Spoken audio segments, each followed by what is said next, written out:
اللہ اکبر، تیری تک کے ادامہ میں مرید ہو گئے۔ اس بوڑھی عورت کا قصہ بھی آپ نہیں بھول سکتے، جو گھر کا سامان باندھ کے اپنے دروازے پہ بیٹھی ہوئی تھی، اور اس نے سنا تھا مکے میں ایک جادوگر آیا ہے، جسے ملتا ہے اس کا دین چھین لیتا ہے۔ کہیں ایسا نہ ہو کہ کہیں اس سے ملاقات ہو جائے اور وہ دین ہی میرا چھین لے، مجھے شہر چھوڑ دینا چاہیے۔ گھر کے تھڑے کے اوپر سامان باندھ کے بیٹھی ہے، حضور بھی گزرے، اس نے دیکھا تو کہا، بھتیجے یہ سامان میرے سر پہ رکھ دے۔ حضور نے سامان اٹھایا، دیکھا تو بوجھل تھا، وزنی تھا، اور بڑھیا کو دیکھا تو کمزور تھی، تو کہا کہ بڑھیا اگر چاہو تو جہاں چاہتی ہو میں خود نہ چھوڑا۔ اس نے کہا اس سے بڑی مہربانی کیا ہوگی۔ حضور نے سامان اٹھایا ہوا ہے اور بڑھیا سے باتیں بھی کرتے جا رہے ہیں۔ تو بڑھیا کو کہا کیوں جا رہی ہے؟ اس نے کہا کہ سنا ہے یہاں ایک جادوگر ہے جو لوگوں کا دھرم لوٹ لیتا ہے، لوگوں کا دین لوٹ لیتا ہے۔ میں نے ساری زندگی بتوں سے وفا کی ہے، میرے آباء و اجداد نے بتوں سے وفا کی ہے، میں چاہتی ہوں دین اجداد ہاتھ سے چھوٹ نہ جائیں، آخر اس شہر میں رہتی ہوں کہیں مل نہ جائے۔ خیر حضور نے کچھ نہیں کہا، اس کا سامان نہیں پھینک دیا کہ ٹھیک ہے تم پھر جاؤ۔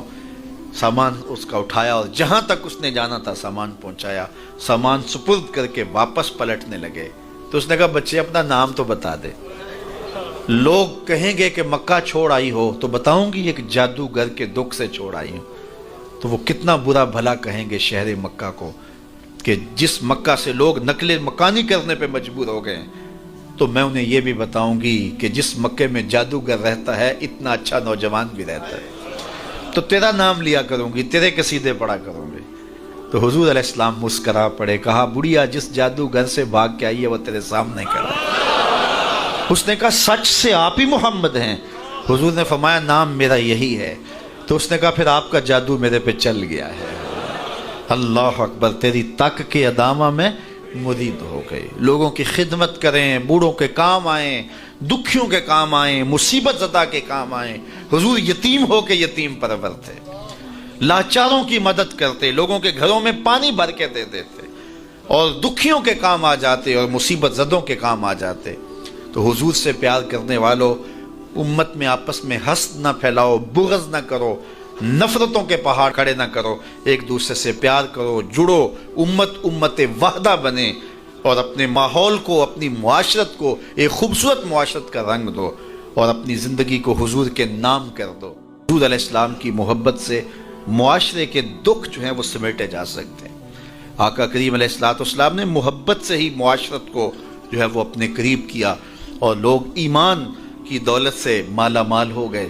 وہ ایک بچہ آیا نا اپنی ماں کے لیے لباس لینے کے لیے، اور پہلے وہ گیا اپنے چچا کے پاس، اس کی ماں بیوہ تھی اور اس کا لباس پھٹ گیا تھا، اور وہ اپنے چچا کے پاس گیا تو اس نے دھتکار دیا۔ ماں نے اس کو روکا تھا بیٹا نہ جانا، لیکن اس نے کہا کہ تیرے بدن کے اوپر جو لباس ہے وہ بھی پھٹ گیا ہے اور جگہ جگہ سے جسم جھلک رہا ہے، تو میں اپنے چچا سے آپ کے لیے لباس لے کے آتا ہوں۔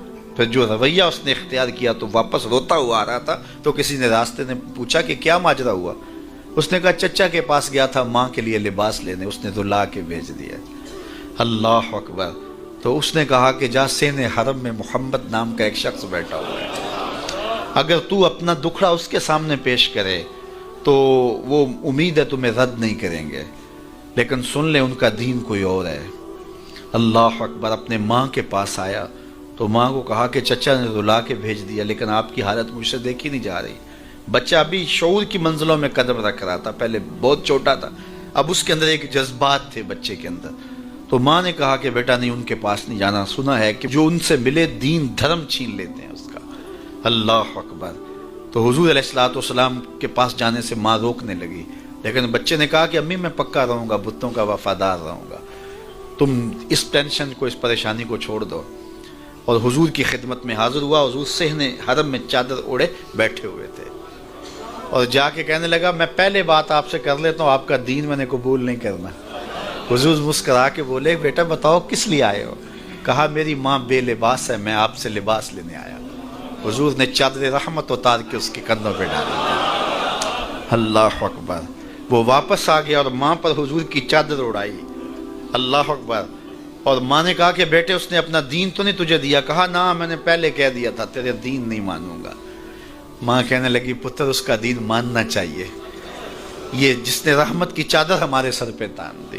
کچھ لوگ کہتے ہیں جی بس میں تو اللہ کی مخلوق کی خدمت کرتا ہوں، میں تو حج بھی نہیں کیا، اس کے پیسے بھی غریبوں کو دے دیے ہیں۔ وہ تبلیغ کرتے ہیں لوگ کہ جناب قربانی کے پیسے بھی اگر غریبوں میں دے دیے جائے تو یہ زیادہ اچھا ہے، ان کی مدد ہو جائے۔ تو وہ اس خدمت خلق میں اتنا غلو کر جاتے ہیں کہ وہ اسلام کے شعار کا مذاق اڑانے لگ جاتے ہیں، اور جو عبادت والے ہیں انہیں ہمسائے کو دیکھنے کا موقع بھی نہیں ملتا۔ اور آپ جانتے ہیں کہ جب ایک بستی کو برباد کرنے کا حکم دیا گیا تو کہا کہ یہاں تو ایک شخص رہتا ہے جس کا سر سجدے سے اٹھتا ہی نہیں، کہا میرے بندوں کے اوپر قیامتیں ٹوٹیں اور ان کے اوپر ظلم اور جبر کے پہرے ہوں اور اس کے ماتھے پہ شکن نہیں آتا، اس کے سمیت ہی بستی کو لٹ کے رکھ دو۔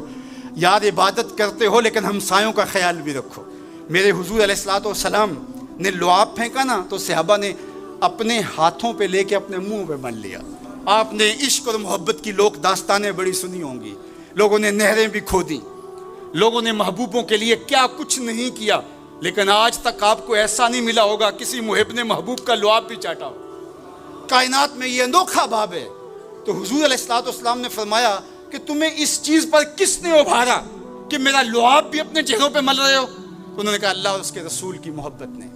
تو میرے حضور نے اس کی نفی نہیں کی، لیکن ساتھ ہی فرمایا اگر کوئی چاہتا ہے کہ اللہ اور اس کے رسول سے محبت کرے اور اللہ اور اس کا رسول اس سے محبت کرے تو وہ ہمسایوں کے حقوق کا خیال رکھے۔ یعنی تمہارا یہ پہلو بھی، تم عاشق رسول بھی ہو لیکن ہمسایوں کا بھی تو خیال رکھو۔ تمہارے گھر پہ جھنڈا تو لگا ہے حضور کے میلاد کا، لیکن اگر ہمسایوں کے گھر میں اندھیرا ہے تو یار اپنے گھر میں اس سال اگر چراغاں نہیں کر سکے، غریب ہمسائے کا میٹر کٹ گیا اس کا بل دے دو، آمنہ کا لال زیادہ خوش ہوگا، میلاد والا رسول زیادہ خوش ہوگا۔ اس لیے دونوں پلڑے برابر رکھو، نہ تو عبادات کے زعم میں تم خدمت خلق کو اور ہمسایوں کے حقوق کو، رشتہ داروں کے حقوق کو بھول جاؤ، اور نہ یہ کہ تم خدمت خلق کے نام پہ عبادات کا مذاق اڑانے لگو۔ وَكَذَلِكَ جَعَلْنَاكُمْ أُمَّةً وَسَطًا۔ ادارت المصطفیٰ دونوں بازوؤں کے ساتھ اڑنے کی فکر رکھتا ہے، اور امت وسط کے مزاج کو لوگوں میں راسخ کرنا شروع ہوتا ہے۔ ظاہر ہے جب کبھی اس بازو پہ زور پڑے تو کبھی اس بازو پہ زور پڑے تو بازو جھکنے لگتے ہیں، تو میرا اللہ مدد کرتا ہے، نصرت دیتا ہے۔ تو کبھی ہمارے کسی بازو پہ فتویٰ بھی آ کے جو ہے وہ زور ڈالتا ہے، کبھی کسی فتوے کا میزائل لگتا ہے، لیکن ہم تو بلے شاہ کی بولی میں کہتے ہیں بلے آلو کی تینوں کافر کافر آکھن تو آہو آہو آکھ۔ ہمارا کام الجھنا تھوڑا ہے، ہم نے تو آگے بڑھتے ہی چلے جانا ہے، اور ہماری منزل تو مدینہ ہے، ہم نے تو اس کی طرف عازم سفر رہنا ہے۔ ادارت المصطفیٰ ایک فکر کا نام ہے، اور وہ فکر جو مدینے کی ضیاؤں سے پھوٹتی ہے، گنبد خضرا کے جمال کی روشنی ہے، اور وہ مصطفی نہیں ہو سکتا جس کے دونوں بازو میں سے ایک بازو شل ہو۔ حضور کی امت سے جس کو پیار نہیں ہے، حضور کی امت سے جس کو محبت نہیں ہے، حضور کی محبتوں کا کبھی بھی